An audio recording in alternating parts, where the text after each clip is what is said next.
वो आखिरी दस्तखत। साल 2005। दू उत्तर प्रदेश के एक छोटे से शहर इलाहाबाद में राघव और नीलिमा की मुलाकात एक कोचिंग सेंटर में हुई थी। दोनों का सपना था सिविल सर्विसेज में जाना। नीलिमा पढ़ाई में होशियार थी और राघव थोड़ा शरारती लेकिन समझदार।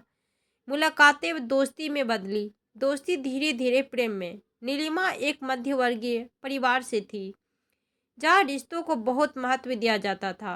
राघव एक संपन्न परिवार में से था लेकिन उसका दिल बहुत बड़ा था। उसने कभी नीलिमा को ये महसूस नहीं होने दिया कि वो किसी छोटे घर से है।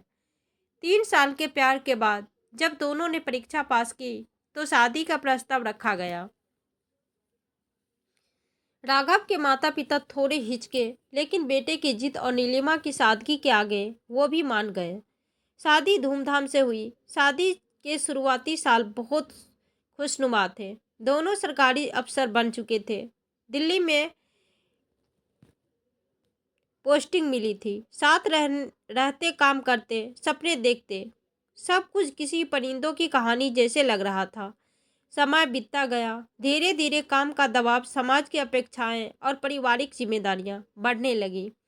अब हर बार पर बहस होने लगी थी। राघव की देर रात तक चलने वाली मीटिंग और नीलिमा की लगातार ट्रांसफर की परेशानियां ने रिश्तों को कमजोर करना शुरू कर दिया था। नीलिमा को लगता था कि राघव अब पहले जैसे नहीं रहा। वह उसकी बातों को अनसुना करता, घर के मामले में दिलचस्पी नहीं लेता। वही राघव को लगता कि नीलिमा हर बात में शिकायतें करती है, उसे समझती ही नहीं। दिन एक दिन नीलिमा ने कहा, राघव, क्या हम कभी पहले जैसे थे? तुम्हें याद है हम घंटों बातें करते थे?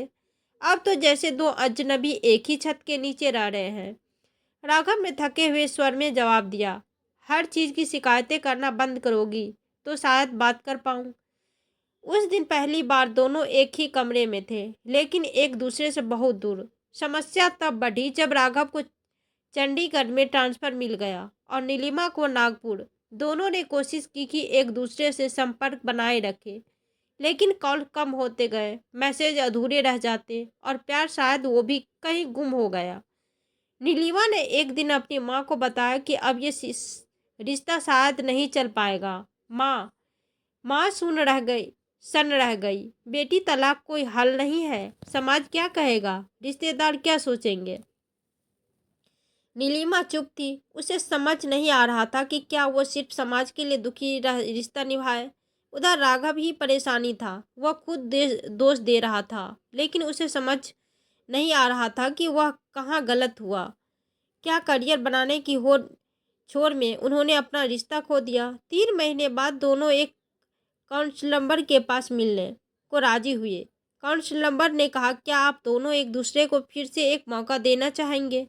राघव ने नीलिमा की तरफ देखा। नीलिमा ने आंखें झुका ली। उसने धीमे स्वर में कहा, मैंने बहुत कोशिश की लेकिन अब कुछ बाकी नहीं बचा।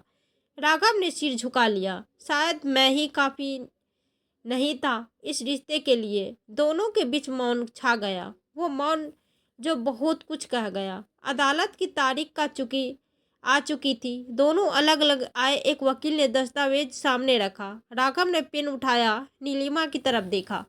उसकी आंखें नम थी। नीलिमा ने दस्तखत किए और बोली, शायद ये सही फैसला है। राघव, हम दोनों ने बहुत कोशिश की। राघव ने दस्तखत करते हुए कहा, काश हमें थोड़ा और वक्त मिला होता। कागजों पर उनके नाम का साथ थे लेकिन अब सिर्फ कागजों पर तलाक कोई अंत नहीं होता। ये तो एक नई शुरुआत होती है। नीलिमा ने अपनी पोस्टिंग में फिर से दिल लगाना शुरू किया। उसने महिलाओं के लिए मेंटल हेल्थ पर काम करना शुरू किया। उसने महसूस किया कि कई महिलाएं सिर्फ इसलिए दुखी रिश्ते में रहती हैं क्योंकि समाज उन्हें तलाकशुदा कहेगा। वही राघव ने भी खुद को समय दिया। उसने काउंसलिंग की, खुद को समझाया और बदला। अब वह रिश्तों को प्राथमिकता देना सीख चुका था। 2 साल बाद एक सेमिनार में दोनों की मुलाकात हुई। पहले थोड़ी असमझता हुई, फिर हल्की मुस्कान। नीलिमा बोली, कैसे हो? राघव ने मुस्कुराते हुए जवाब दिया, ठीक हूँ। और तुम? मैं भी, जिंदगी ने बहुत कुछ सिखाया।